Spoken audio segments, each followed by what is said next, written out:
Apa kabar teman-teman semuanya? Kembali lagi akan saya unggah sebuah artikel dari sewo.com untuk Anda semuanya.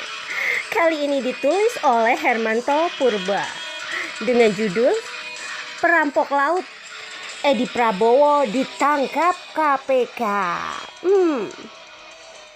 Ya, setelah setahun periode kedua pemerintahan Jokowi berjalan, kinerja dua menteri asal Partai Gerindra, Prabowo Subianto sebagai Menhan dan Edi Prabowo sebagai Menteri Kelautan, tidak ada yang wah jika dibandingkan dengan anggota kabinet lainnya.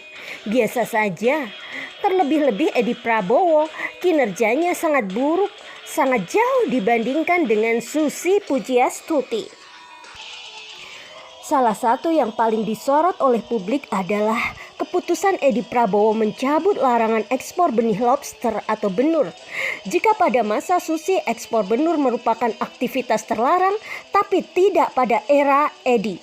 Ia menyebut bahwa ekspor benur perlu dilakukan demi meningkatkan kesejahteraan nelayan yang menggantungkan hidupnya dari benih lobster.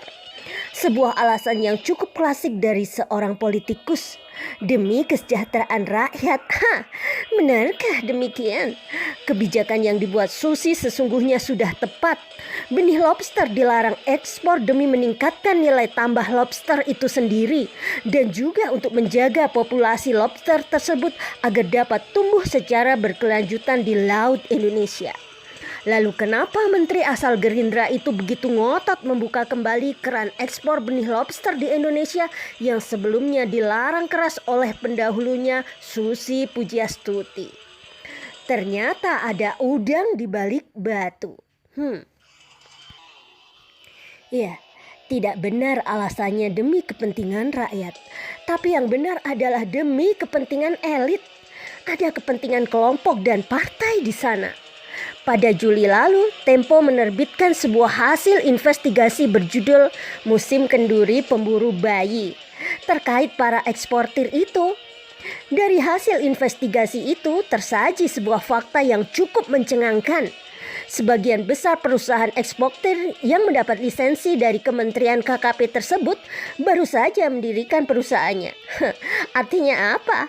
Ada kesepakatan jahat antara para eksportir tersebut dengan Kementerian Kelautan. Susi out, Edi dilantik. Ia lalu menyuarakan agar mencabut kebijakan larangan ekspor benih lobster pada era Susi. Dan ternyata pernyataannya itu merupakan sebuah pemberitahuan bagi para calon eksportir yang sebelumnya telah mendapatkan lampu hijau dari Edi agar segera mendirikan perusahaan ekspor karena keputusan menteri akan segera dikeluarkan. Dan benar saja, Mei 2020 ketika bangsa ini sedang dilanda pandemi COVID-19, keputusan Menteri Kelautan dan Perikanan nomor 12 tahun 2020 tentang pengelolaan lobster, kepiting dan rajungan di wilayah NKRI terbit. Keran ekspor benih lobster secara resmi dibuka kembali. Nah, Kementerian KKP lalu melakukan seleksi terhadap para calon eksportir. Permainan jahat berlanjut dalam tahapan ini. Perusahaan-perusahaan yang memiliki kedekatan dengan sang menteri berhasil lolos sebagai eksportir. Sebelumnya ada 26 perusahaan yang berhasil lolos, hingga akhirnya menjadi 30 perusahaan eksportir. 4 dari 30 perusahaan tersebut merupakan perusahaan milik kader-kader Gerindra. Ada pula perusahaan milik politikus PKS dan perusahaan yang dimodali oleh Fahri Hamzah. Salah satunya adalah PT Royal Sumatera Nusantara Ahmad Bahar yang merupakan Wakil Ketua Umum Tunas Indonesia Raya Underbau Partai Gerindra dan juga sebagai Ketua Departemen Koordinator dan Pembinaan Organisasi Sayap Gerindra, yang merupakan salah satu pemilik yang duduk sebagai komisaris utama perusahaan tersebut. Selanjutnya ada PT Bima Sakti Mutiara, perusahaan yang selama 34 tahun menggeluti bisnis mutiara, tapi beralih menjadi perusahaan eksportir di era Edi Prabowo. Hampir seluruh saham PT Bima dimiliki oleh PT Arsari Pratama, perusahaan milik Hasim Joyohadi Kusuma, adik Prabowo Subianto. Ia menjabat sebagai komisaris utama. Sementara Rahayu Saraswati Joyohadi Kusumo, putri Hasim Joyohadi Kusumo, dipercaya sebagai direktur utama. Ada pula PT Agroindustri Nasional atau Agrinas, di mana sahamnya dimiliki oleh Yayasan Kesejahteraan Pendidikan dan Perumahan di bawah pembinaan Kementerian Pertahanan. Mungkin itu pula alasan kenapa hampir seluruh jajaran direksi dan komisaris perusahaan tersebut didominasi oleh kader-kader Gerindra. Nah, perusahaan eksportir keempat yang terkait dengan Prabowo dan Gerindra adalah PT Maradeka Karya Semesta. Perusahaan ini adalah milik Iwan Darmawan Aras, Wakil Ketua Komisi Infrastruktur DPR dari fraksi Partai Gerindra.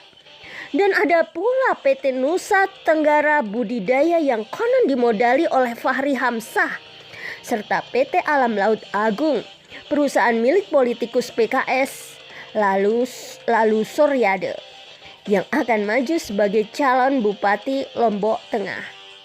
Dan dari hasil investigasi terbaru Tempo yang terbit hari ini, diketemukan pula sebuah fakta bahwa ternyata staf khusus Menteri KKP Andro Misanta Pribadi, seorang kader PDIP, memegang peranan penting dalam teknis ekspor benih lobster, termasuk penunjukan jasa kargo. Munculnya nama Andro semakin memperkuat dugaan adanya kong kali kong lintas partai dalam urusan benih lobster yang kerannya kembali dibuka di era Edi Prabowo. Tapi syukurlah, kegerahan kita atas ulah jahat menteri asal Partai Gerindra ini segera dijawab oleh KPK. Ia ditangkap lembaga anti rasuah ini bersama sang istri setibanya di Bandara Soekarno-Hatta sepulang dari Amerika Serikat dini hari tadi 25 November 2020. Belum tahu jelas apa alasan KPK menangkap Edi, tapi saya menduga ada kaitannya dengan permainan gelap dalam urusan ekspor benih lobster Indonesia. Selamat KPK, keren. Oke teman-teman, salam Indonesia 1 dari Hermanto Purba. Bagaimana menurut Anda? Silahkan tuliskan opini Anda di kolom komen yang sudah disediakan. Terima kasih atas waktunya.